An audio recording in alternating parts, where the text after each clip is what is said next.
Hello दोस्तों, कैसे हो आप सब। आप सबका स्वागत है हमारी चैनल R&D क्रिएशन इन हिंदी स्टोरीज़ पर। आज की हमारी स्टोरी है संघर्ष ही जीवन है। तो ये स्टोरी कैसी लगी वो कमेंट बॉक्स में ज़रूर से बताना। जो मुस्कुरा रहा है उसे दर्द ने पाला होगा, जो चल रहा है उसके पाँव में छाला होगा। बिना संघर्ष के इंसान चमक नहीं सकता, जो जलेगा उसी दिए में उजाला होगा। संघर्ष क्यों बचे संघर्ष से, संघर्ष ही तो जीवन की आत्मा है। जितना कठिन संघर्ष होगा उतनी ही शानदार जीत होगी। एक बार एक किसान भगवान से बहुत ही नाराज हो गया। किसान बहुत मेहनती था।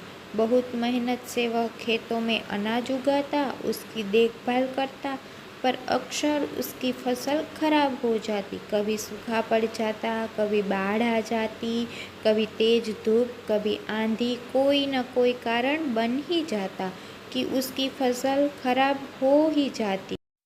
एक दिन वह किसान गुस्से में आसमान की ओर देखकर भगवान से कहा, हे ईश्वर, आपको लोग सर्वज्ञता मानते हैं कि आप सब जानते हैं।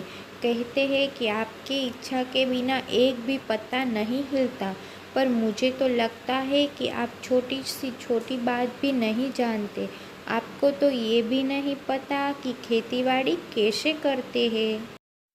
अगर आप जानते होते तो हर समय जो बाढ़, आंधी और तूफान आते हैं वो कभी नहीं आते।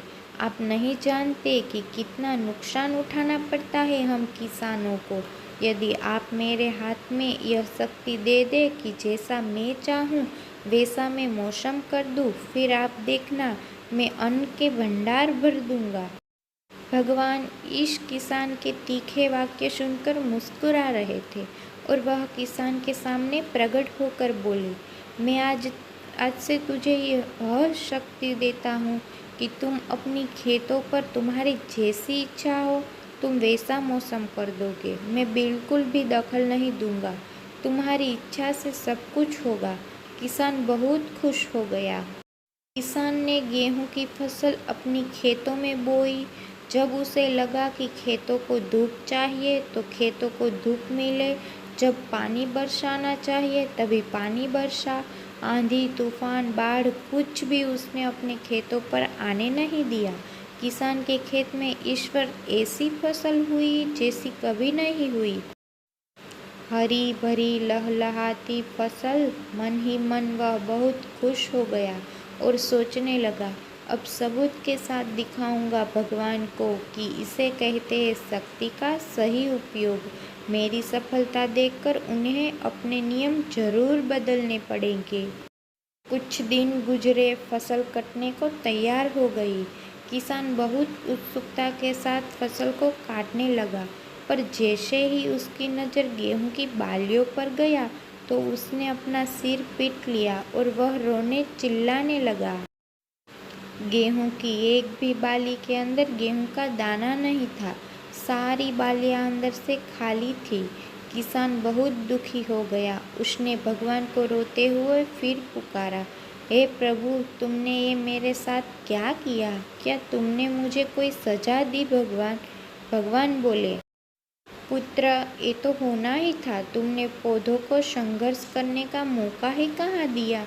ना तो तुमने उन्हें आंधियों से जूझने दिया, ना तेज बारिश से सहने दिया और ना ही धूप में तपने दिया। एक भी चुनौती का सामना तुमने उन्हें नहीं करने दिया, इसलिए सारे पौधे अंदर से खोखले रह गए। जब आंधी, तूफान, तेज बारिश और धूप पड़ती है तभी ये पौधा अपने अस्तित्व को बचाने के लिए संघर्ष करते हैं और इसी संघर्ष के एक बल पैदा होते हैं जिसमें शक्ति होती है, ऊर्जा होती है। और यही ऊर्जा पूर्ति तेरे गेहूं के दानों की तरह जो नहीं फूटी, तूने उन्हें कठिन परिस्थितियों से गुजरने ही नहीं दिया जहां उनके अस्तित्व का जन्म होता। सारे बालियां इसलिए खाली है, इसमें एक भी गेहूं का दाना इसलिए नहीं है क्योंकि तुमने अपने पौधों को संघर्ष कराया ही नहीं। याद रखिए, स्वर्ण में स्वर्णीय आभा तभी आती है जब वह आग में तपने, गलने और हथौड़ों से पीटने जैसे संघर्षों से गुजरता है।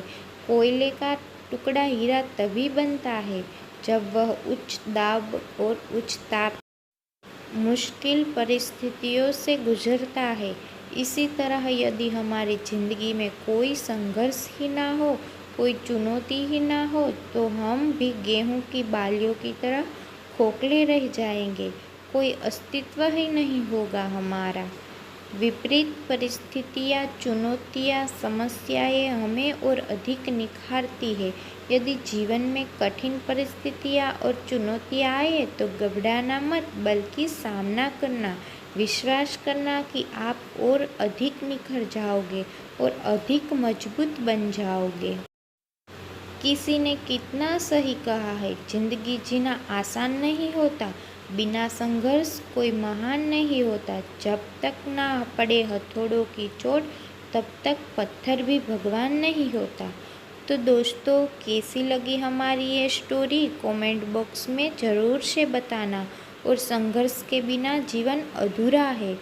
और हमारी चैनल को लाइक, शेयर, सब्सक्राइब ज़रूर से करिएगा। धन्यवाद। जय श्री कृष्ण।